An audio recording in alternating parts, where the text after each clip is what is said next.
Is there a slide? This is it, okay. Okay, good morning everybody. The presentation that follows is based on my book. It is not about individual genius. I'm very glad we had a presentation from a very substantially creative individual who made many changes in his life. This is all about organizational creativity. It's based on the belief that it is possible to make an uncreative organization more creative, and one that is creative more so. And of course that innovation brings substantial value to organizations. Now, many of you are startups, but many of you also have organizations. So I believe what I will present will be relevant to you. So the model is as follows, the how-to. Innovation happens when the sources of creativity are mobilized in an organized structure and within an appropriate culture. And in this model, the sources is the triangle, the structure is the square, and the culture is the pentagon. The sources of creativity are the elements that are required for any purposeful creative act. And that is talent, and we all have it, right? Yeah? Do you agree here? Please go back to when you were 4 years old. Can you repeat after me? We all have talent. Can we say that? Yes. No, you can do much better. This is the I7 Summit. Come on. We all have... No. It has to be louder. Let's go. We all have talent. You have to believe it. You really have to believe it. By talent, I don't mean specific genius in one area, or I don't mean we're all Einsteins or Mozarts, but we can all imagine new things and make them happen. That's creative talent. The second one is, of course, energy. And energy is very personal, but it's also very social. There are situations in which we have more energy, situations where we don't. And then there is method. And the frogs around here have been teaching, to some extent, some elements of method. Method helps develop talent, and it helps channel that energy in purposeful directions. So our recommendations to companies are: enrich your sources of creativity, help your people enhance their creative skills, because creativity is teachable and learnable, mobilize their creative drive, and train people and practice creative methodology. The second one, the square, is the structure of innovation, and that is the organized context in which creativity happens. Remember, we're not all like Jean-Pierre Rive, who will sit down, will think, will talk, will interact, will get inspired, will do his work in more or less a solitary fashion. This is an organization.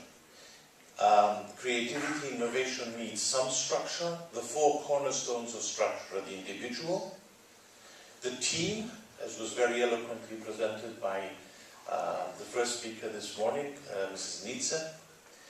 Target, we need a structure. There are different types of innovation. There's small, there's big, there's continuous improvement, there's differentiation. We have to know what we're looking for in an organization, have a purpose. And finally, system. We need a system. We need something to generate the ideas, evaluate them, and then move on to their implementation. So our recommendation to companies is to design the structure that supports innovation, matching jobs to individual preferences, developing people in innovative teamwork, defining innovation strategy goals, and setting up the good systems to manage these. Finally, there's a pentagon. I mean, it is great to have structure, it's great to understand the sources, but the most important, these will all die, if you like, if the creative culture is not there. And the culture of innovation is the set of values, behaviors, and norms that promote innovation. They exist. There are companies with highly creative cultures, there are companies with less creative cultures, or even anti-creativity cultures. I have seen them, believe me. And the cornerstones of the culture of innovation are ideas, freedom, that wonderful word that was used by Jean-Pierre, You can have freedom in a large organization. Freedom is never absolute, but you can have situations in which you're very restricted or in which you're more and more free. Remember, the great periods of discovery in human history were periods of relative freedom, in which people were more free than they were before. Engagement, which is the relation between the individual and the company. Humor, extremely important.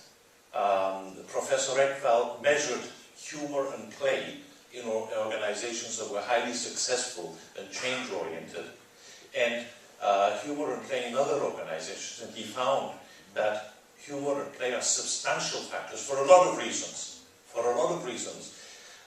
One of them being that humor is essentially has the same logic as creativity. It's all about seeing things from different points of view. And finally, the bad news, and I like to leave that for last, and that's risk. Innovation is impossible without risk. Innovation means change, and therefore there are risks there. Does that mean that anybody should do anything he or she likes? No. It means we have to understand risk and allow and empower as many people as possible to take reasonable risks in the organization. If you want people who are sitting on chairs all the time and writing memos to cover their bumps, that's not an innovative organization. I've seen that too. So our recommendation to companies is to shape a culture to promote innovation. That means supporting new ideas, giving the time and support for them, open debate, minimal regulations, ensure a good organization people commitment, encourage laughter play, and reasonable risks. The art of innovation, therefore, is all about 3 categories coming together, 12 innovation drivers, 12 elements, if you like, coming together in under those 3 categories. Of course, real organizations, they're not like models, they're not so tidy. Maybe we wish they were, but they're not. And it is a skillful synthesis of all these elements that makes an organization innovative. Sometimes leaders will need to work more on talent, sometimes more on the system, sometimes it's the target we need to refine, sometimes it's the teamwork. But we need them all at a certain high level if we're going to create the ultimate masterpiece. And the ultimate masterpiece is the perpetually creative organization.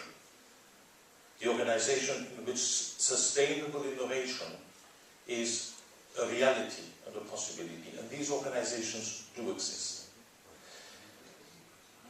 The Art of Innovation workshop is a workshop I designed based on this model. It is a comprehensive approach that takes into account the many dimensions and drivers of innovation.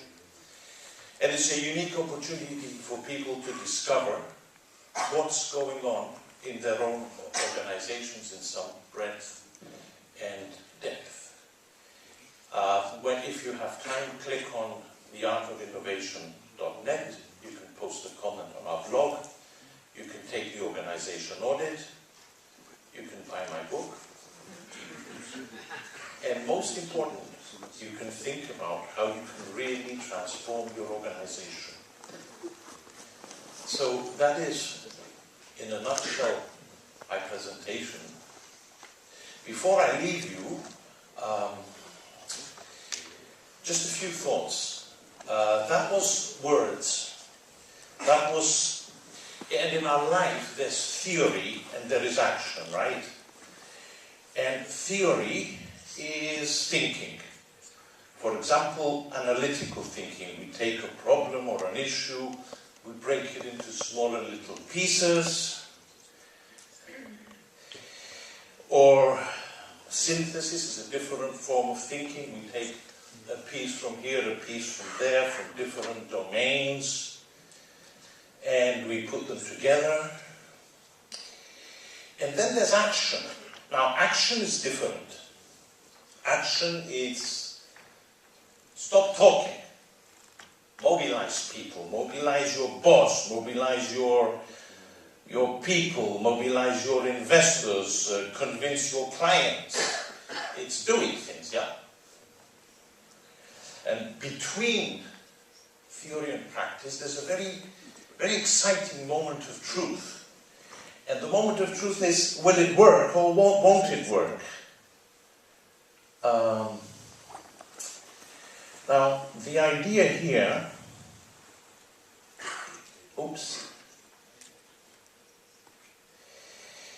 the idea here is to get the eggs, real eggs, I promise you, farm eggs, fresh French farm eggs.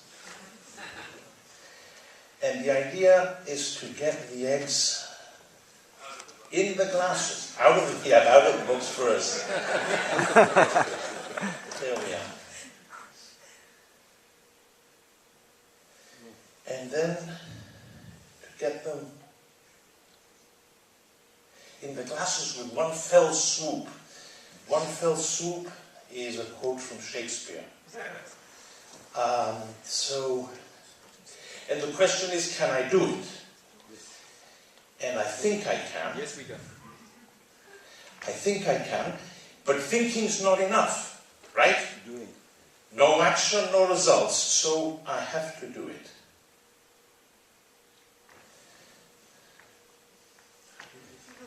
Yeah. But not before I think about it. Okay? There's risk involved here, right? Yeah? And professionals measure risk, huh? Professional investors, professional risk managers, huh? And me too, I'm a professional.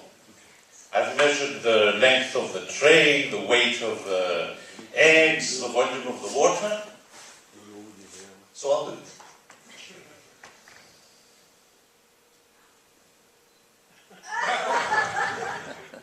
But what's in it if it works? If I get 2 or 3 of the eggs in, what happens? Are you going to applaud and cheer and say, what a great action, man? Can I have a sample, please?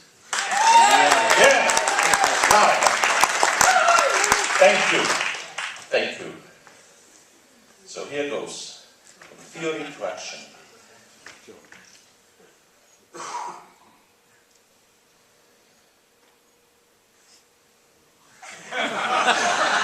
But what happens if I fail? I'll tell you what will happen. The sadists among you will go home. Will you remember what I told you about innovation in organizations? No. You're going to go home and you'll say there was this idiot who tried to get some eggs in the glasses and he failed.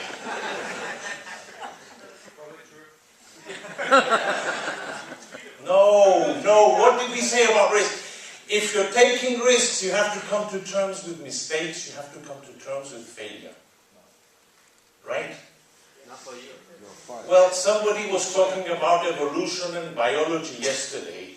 For every 1 human sperm that succeeds in fertilizing an egg, do you know how many fail? It's somewhere in the 99 million kind of thing. So, what happens if I do fail? Well, cherry. Yes! Come on, so what happens if I fail? Now, thank you, and this is, I will finish with the best quote, my favorite quote from Professor Sutton in the University of Stanford. And he said, in an organization, you must reward success, celebrate failure, punish inaction. Yes. Reward success, celebrate failure, punish inaction.